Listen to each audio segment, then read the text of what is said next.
Beyonce posted this like, here's your Be Alive promo. Like, her note selection is just, love it. Tell me I ain't telling the truth. Oh, I hope y'all can't hear all this shenanigans. Oh my gosh. Hello, divine ones. It's your girl Narisse, Muva Narisse of the House of Divinity, and welcome to my YouTube channel. Let's get into this intro. When you're an eccentric person with your own sense of style, beliefs, talents, flaws, and a mysterious cosmic energy, you are often misunderstood. We realize it's okay if we didn't fit into other solar systems because we were supposed to create our own. We will find and build a tribe of like-minded individuals. So, to the divine ones out there, welcome to the House of Divinity. In this video, I'm going to be reviewing Beyonce's Oscar-nominated original song, Be Alive, for the film King Richard. Let's get into it. There was so much hype surrounding this song, and the reason for that was because when it first came out, it wasn't really out, really. The only way you were able to hear this song for a period of time was if you saw the King Richard movie. It wasn't out on platforms, and the crazy thing was, surprisingly, it didn't leak anywhere, or at least not that I've seen, because on Twitter, I follow most of the Beyhive pages, or they definitely come through my timeline, even if I'm not following them. And everyone's been saying, like, what does this song sound like? When is it coming out? And it was interesting because people would try to describe this song on Twitter.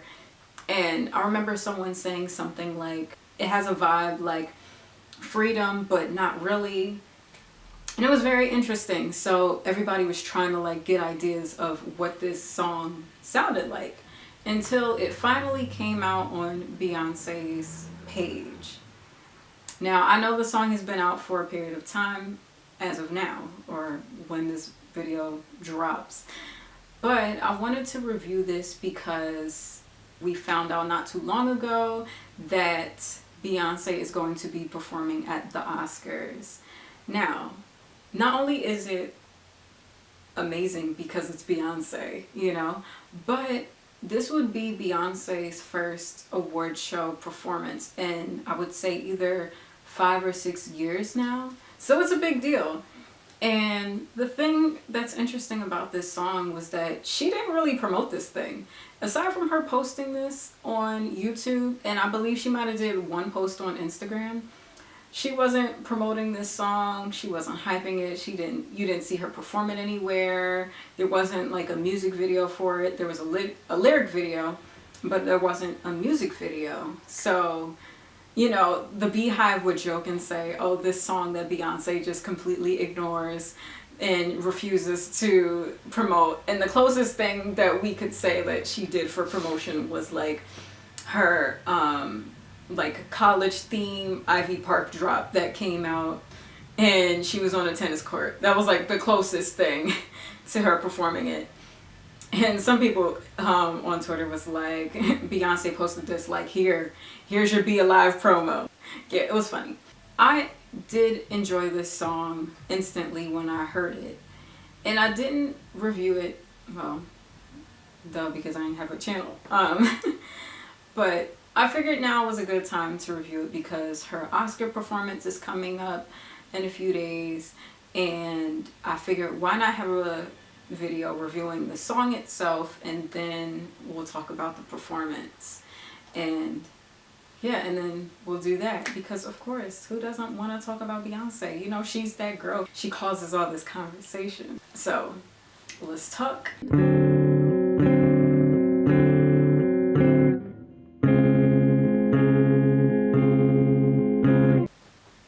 So I wanted to first start off talking about the overall theme of the song, like If you haven't heard it, which I'm sure you should have heard it if you're watching this video, but it's this uplifting, empowering song, and it's a beautiful anthem kind of feel. And before I get into her vocals, I wanted to talk about the production. So the production starts out with her singing a cappella, and at first that was like the only clip that we had heard for a period of time, I believe, on ads. So I thought it was going to be a ballad. And then when we got the full song and then we heard the beat kind of come in, and then plus I was seeing people compare it a little bit to Freedom, I was thinking like, okay, I see why they said that when the beat came in, because it was kind of like, it was like a weird crossover feeling for me. Like I felt like it was like a upbeat ballad. I don't know if that makes any sense, but that's how I can best describe the song in my opinion. And you know what's interesting about the beat too? When the beat comes in, it's got that kind of feel, right? And when I heard it, oh my gosh. Okay, so there's people like cutting grass and making all kinds of noise. So if that's in the video, look, I gotta get it done. I gotta put this work in, so bear with me. But it had that beat, right? And when I was listening to it, I was like, this reminds me of a song. And that same beat reminded me of the beat in Frank Ocean's Super Rich Kids. And I'm not saying they sound alike, but that same element. And I'm not talking about the whole production, the whole like beat of the song, but I'm talking about that particular sound, that particular beat, that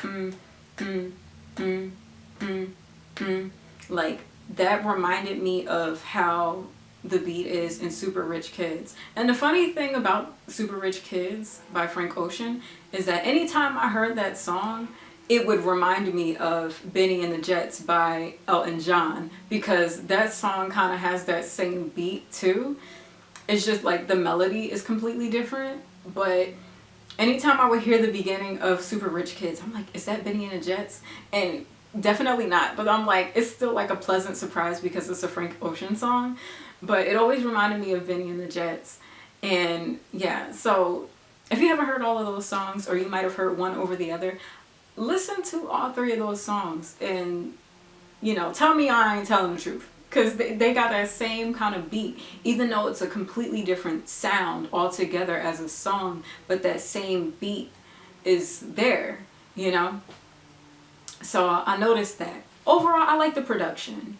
I think the production was simple enough to evoke the emotion of the song without overpowering Beyonce's vocals. I feel like her vocals really shined on this track, and it was an overall good song.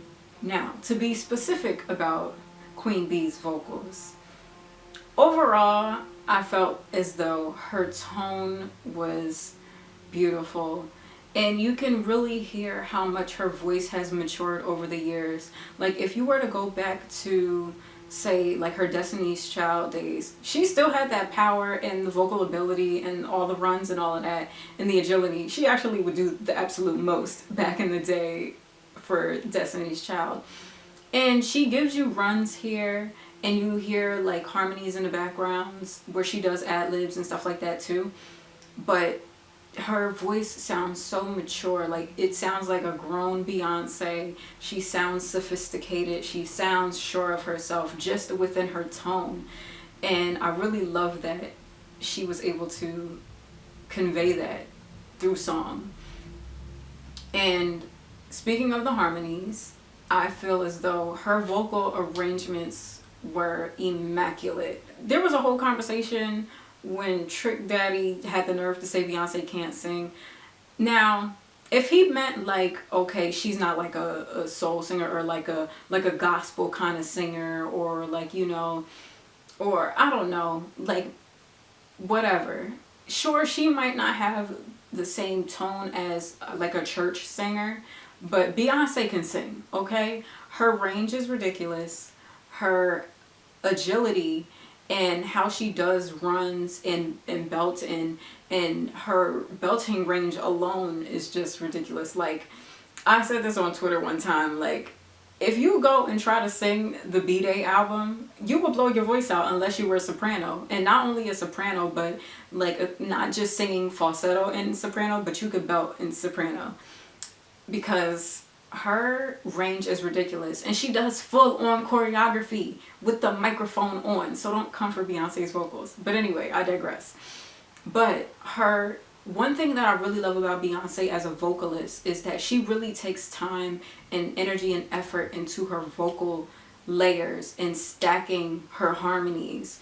And if you really take time to listen to all the harmonies that she does, and like she's doing runs, harmonizing with herself, and there's other things going on too, but it's all like layered and stacked. And this song is a perfect example of how well she stacks her vocals. For example, in this particular song, if you listen in during the second verse, during the part where she sings "Built This on Our Own," in the backgrounds she's doing an ad-lib with, she's doing runs with harmonies, and it ends up harmonizing with her phrase that she's saying as the main melody with "We built this on our own." And then the run that she does for that, I mean, it's a classic Beyonce run, but still, it's always dope to hear how intricate she is as a singer. And that was one part that really stood out for me. Another part that stood out for me with her vocals is just like how she'll put in like really cool jazz notes or like minor notes in her runs, and I love that in a singer. I know Mariah Carey, she does that a lot. I'm going to mention Mariah Carey a lot in my videos, so just, you know, prepare yourself for that. But she did this run in the second chorus that kind of goes like, hold on, I'm not going to play it for y'all because, you know, YouTube don't play about these copyrights, and I know for sure Beyonce really don't play about these copyrights, but I'll try to sing it for you. So the part where she said, couldn't wipe this black off if I tried, and then she does the run after that. Black off if I tried. Like that, if, like her note selection is just, love it, you know. Black off if, like, she could have been very basic here. I mean, there's nothing basic about Beyonce, but you know, just to kind of like throw that note in there like that, I love that. You know, if you're a music fan like me, or you're, you know, you're into like chord progressions and just melodies and stuff like that, like, you know, this is a moment for like my music nerds out there. And then speaking of more weird notes, at the end, at the very last chorus, she's doing like this ad-lib, and I was trying to like listen in on the note to like try to sing it for you guys, but how she does it, it's just like so weird, but in a good way. It sounds like it's a note in between a note on the staff. Like she made up her own note and blended two together. Like, I don't know, like it's just, I tried to like pick it apart and I couldn't. But I'm gonna try to listen to it again and try to like imitate it for you guys. Okay, so it's like,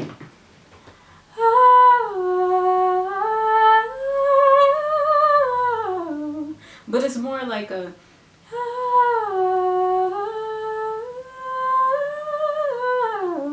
so it's weird. It's like that third note is like, it sounds like that like minor-y kind of sound, but it glides into something else. Like if y'all go back and listen to it, it's like at 3:06, because the music nerd in me like really be like picking apart songs and going to the tea of it all. So yeah, but I was just like, oh my gosh, like her note selection. And the thing is, even in her Destiny's Child days, she would do these really obscure like runs that nobody would think of, and she's kind of like refined her vocals so it's not as like, I don't want to say all over the place, but not as like, I don't know, just like she's refined it, and you can just hear the growth through the years of her vocal ability and how she chooses the notes that she puts in a song and how she'll do the layers and the backgrounds and the harmonies and then the main melody and, you know, the runs on top. You know, just how she layers and stacks a song and builds the arrangement is top tier. Something I wanted to mention about the song structure is that, one, the song starts out with the chorus, right? And what's interesting is that traditionally in songs, the chorus stays the same, but the verses change, and, you know, there might be pre-hooks and stuff like that, right? In this song, there's 3 choruses, and the choruses are the only thing in the songs that changes lyrically.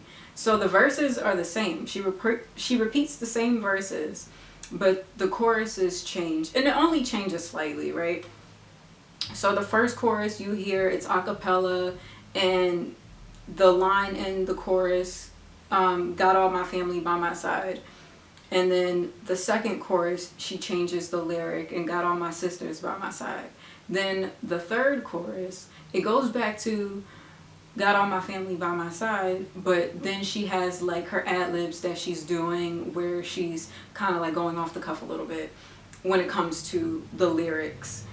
And I thought that was interesting because you never see that in songs. I mean, I'm sure there's songs out there that's like that, but I thought the writing was really cool in that way where they use the structure that you don't really see that often. The only thing that I didn't care for the song, I'm gonna be real, y'all can come for me because y'all know the Beyhive. You know, Beyonce can do no wrong with the Beyhive. But being as a music fan, I just wanted to add my 2 cents and just say the only thing that I didn't care for with the song, which wasn't anything like major, was that there wasn't a bridge. And I feel like this song would have been so beautiful with a bridge, whether it had been like a key change or just like a note change or something like that.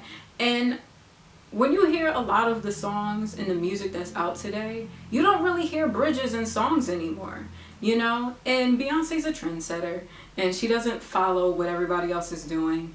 And I felt as though if they had wrote a bridge for this song, then that would have been really cool, because this is the type of song that you could hear a bridge being on and it kind of like, you know, being like a build up with like, you know, different instruments or production or whatever the case may be. I felt like a bridge would have been really beautiful here. But regardless, overall, I really like the song. I love her vocals. I love the stacking. I love how it has that anthem feel that Freedom has, but it's a completely different song and it stands on its own. And I love how there's moments that feels like a ballad, but then the beat comes in and it like completely shifts the tone of the song, and it's like not just uplifting, but it sounds like it's confident and, you know, and very sure of itself, as much as she sounds sure of herself singing the song. And the last thing that I wanted to add was that it might not necessarily pertain to the song, but it was a point that I felt like was cool in adding, was that I feel like in watching the movie, because I watched it for the first time last night and I will be reviewing it after the Oscars comes out, and we'll see like if it wins any awards and whatnot, so be on the lookout for that. But after watching the movie, I really get a sense for why Serena and Beyonce are really good friends, because they both grew up with fathers who trained them young, believed in their talents and their skills to a point where they dedicated their lives to building up the careers of their daughters, you know.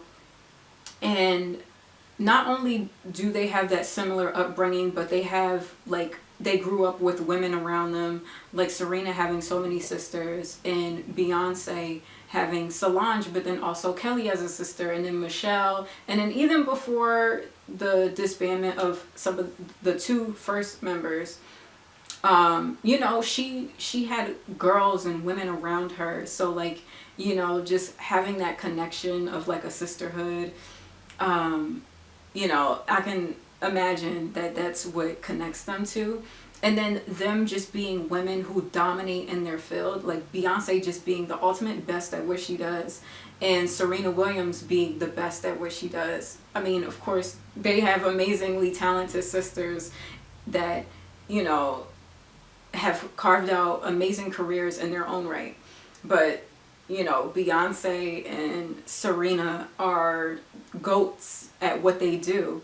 So, you know, to see hardworking women of color who, you know, did the unthinkable from a young age all the way up to the women that we know them as today, it's beautiful to see. And, you know, I love to see that. And it made sense for her to write this song and perform it for the film because they have so many similarities, and I feel like nobody else could have done it like Beyonce did it. I really love the song. I love the tone. I love the message, and I can't wait to see Beyonce's performance at the Oscars. Oh, I hope y'all can't hear all the shenanigans.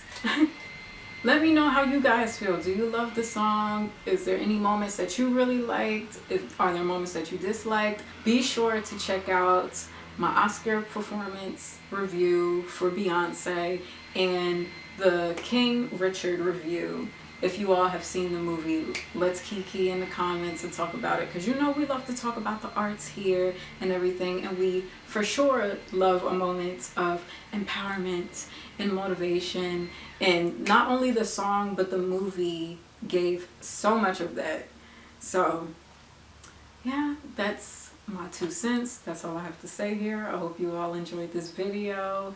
Be sure to check out the other videos that I have on this channel. As you can see, I have Beyonce displayed here. Surprisingly, I don't have a Beyonce record. But I mean, I have some CDs. Like I have B-Day and the Beyonce album. But you know, I think 4 might be my favorite. But if you guys want me to do content reviewing some of Beyonce's solo projects, what are you guys' favorite Beyonce album? But yeah, you know, I gotta have the I Am World Tour DVD, since we might not ever get the Formation World Tour DVD. So who knows? Well, you know, I gotta display a little something though. And it's your girl Narisse, and I will see you in the next video. Bye, my divine ones. Love you.